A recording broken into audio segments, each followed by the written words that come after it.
The shit that I do really, like these rappers rap around. All the shit that I do really, I'm like really half a billion. What if he shows up again? I mean, no, not him. Not the big man Jay-Z, Sean Carter, but what if Rocnation shows up again? On October the 1st, 2014, there will be a purse bid.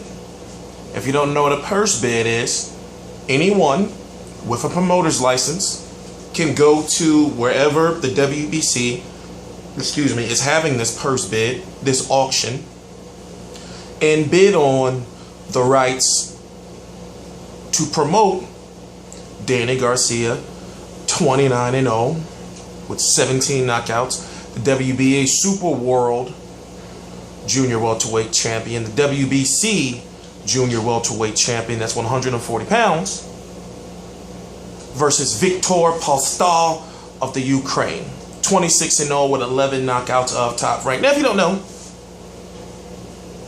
Danny Garcia is a golden boy fighter, I guess, fighting, and he's thank you Al Heyman, which means that his advisor is Al Heyman of Heyman Sports, HeymanBoxing.com. So, if you haven't noticed, the Cold War between Oscar De La Hoya and Bob Arum is over.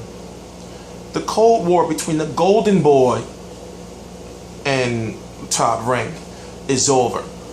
But you see, Danny Garcia, Amir Khan, well, I don't think Amir Khan does. We're going to say Danny Garcia, Lamont Peterson, Lucas Martin, Matisse, Adrian Broner, and the list goes on, are not in contracts with Golden Boy Promotions. So they're all free agents, but what they are is they're advised by Al Heyman.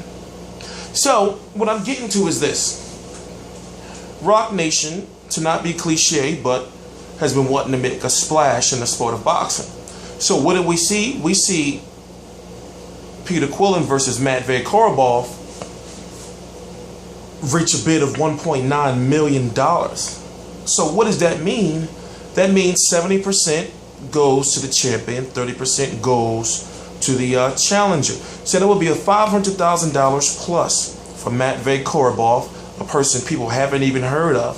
And that $500,000 would be more than Peter Quillen ever made in his career. But guess how much Peter Quillen was going to get? If we don't know, $1.4 million. Almost 3 times, if not 3 times the most he's ever been paid. So, what do we see? We see Rocnation, Top Rank, and Golden Boy Promotions bid on the fight. Rocnation wins. Peter Quillen, within less than a month, about a month, drops his belt. His WBO highly coveted 160-pound title. Middleweight title. So, how can I put it? The situation is shady. So now you have poor old Danny Garcia, who's got too much shit going on anyway when it comes to the fans. He fought Rod Salka. Now, when it came to Mauricio Herrera, people thought he was going to just knock Mauricio Herrera out. When I saw they had Herrera on paper, I'm like, what? That's the guy who beat Ruslan? That guy can get his face beat to shit, and he's always been known to have a chin. I'm like, why would they put Danny Garcia in with him? They're always giving Danny Garcia tough fights. So when you look at the Danny Garcia resume, his resume is better than a whole lot of fighters. His resume is better than Adrian Broner's. His resume is better than Lamont Peterson's. Just about, yeah, because he's still undefeated, so that trumps it. So when you look at fights with Zeb Judah, Lucas Martin, Matisse, Mauricio Herrera, Amir Khan, Eric Morales on his last days twice. If I'm correct, Kendall Holt, Nate Campbell, I don't remember. So, if you look at that, and then you say, okay, all right, well, Rod Salka. Now, when the fight was first announced, it was announced that it was going to be for the WBC and the WBA Super World titles and the Ring Magazine titles. Now, Steven Espinoza, the head of Showtime Sports, said on his Twitter that the fight was always supposed to be a non-title fight. I don't believe that. Why was he fighting Rod Salk? I got some inside information. But when you look at, that I'm not going to share right now, but when you look at, you have Lamont Peterson versus Edgar Santana. Then you have Danny Garcia versus Rod Salk on the same card. Questions get raised about, well, Danny Garcia is fighting a smaller guy. We know that he was having trouble making weight. The fight was at 142. He weighed in, what was it? I believe just a little under 142, like 141, you know, and 3/4, something like that. I don't remember. But what I've been having trouble figuring out is, like, why did he not fight Lamont Peterson? We still have not got an answer on that. Now, what we've heard, both fighters have said that, well, you know, we got to see if both sides agree. So here on the same event, both of you guys are saying, well, we got to see if both of you guys say, yeah, I would love to fight him and yada, yada, yada. I'm not quoting. But then they don't fight each other on the same card. And then you say, if both sides got to agree, but then you say, thank you, Al Heyman. So what I'm getting to is, what is going on? That's, of course, something that we're not being told, obviously. But now, the bigger situation is, what's going to happen to Danny Garcia in less than 48 hours? Is he going to still be WBC champion and take on Victor Postol, a top-ranked fighter? Who's going to promote the fight? Who's going to win the purse bid? That means a lot. What if Top Rank wins the purse bid? Will Top Rank